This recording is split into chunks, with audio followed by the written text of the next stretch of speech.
जनकपुर धाम में मैथिली। धन्यवाद। नाम है मैथिली, मैथिली मतलब वैदेही, जानकी जी के रूप।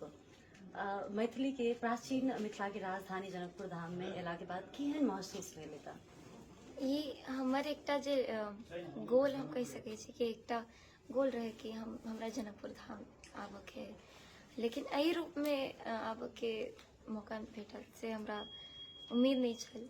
और हम काल्हि अहाँ सबके बीच में गेलहुँ, परफॉर्म केलहुँ, दर्शन करऽ के मौका भेटल, बड़ नीक लागल। मैथिली अहाँ बच्चा सबके युवा धरि के इंस्पिरेशन छियै।